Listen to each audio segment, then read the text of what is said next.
Hey everybody in the Body Honor program, it's Jody, and today I want to talk to you about tea and how critically important tea can be as part of a healthy diet. So a lot of people tell me I'm just not a tea drinker, or maybe they like iced tea or sweet tea. You know who you are, right? That's a sugar bomb. A lot of people don't drink hot tea, but I'm going to tell you right now that tea is a plant that grows in the earth, and the Lord put it here for us. There are so many health benefits. There are so many different types of teas out there. Me personally, I don't love a lot of caffeine, especially later in the day. I will allow myself to have some caffeine earlier in the morning. I do drink coffee. But even if you don't drink caffeine, there are very many herbal varieties of tea that just don't contain any caffeine at all. You can get most teas decaffeinated. So green tea is especially beneficial. Oh, look at my kitty. She likes tea.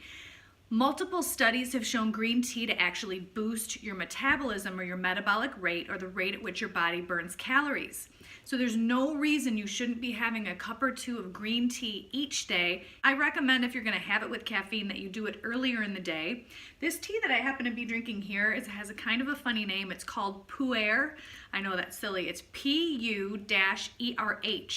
And in Asia, they drink this after meals. And it has been shown in studies that if you drink it after meals, it helps your body digest your food a little bit more quickly, and it'll help you burn calories, and it's supposed to be a weight loss tool.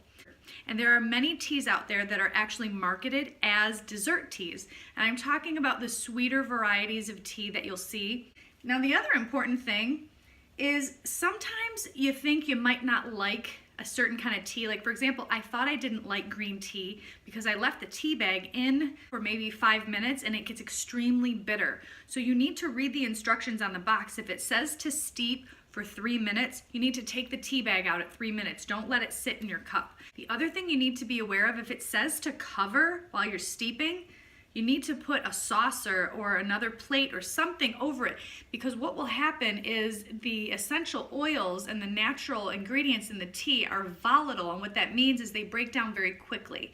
And if you don't cover certain teas, you're going to lose a lot of the nutrients and the nutritional value. It's just going to evaporate into the air. Instead of thinking about having dessert when you finish eating, think about having a dessert tea.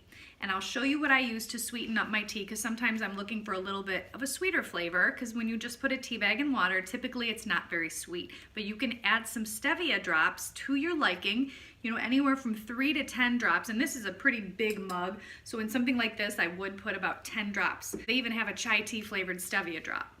So you're gonna save yourself literally hundreds of calories by skipping dessert, having dessert tea, revving up the metabolism. And if you're gonna do the dessert tea after dinner, I recommend the decaf or even the herbal, so that you're not gonna stay awake because of that caffeine content. So this is something that you can do to work into your day next time you're at the grocery store or even at a coffee house. So this is an area maybe you haven't been taken advantage of. I love you, God loves you, I'm praying for you, you're doing great, hang in there.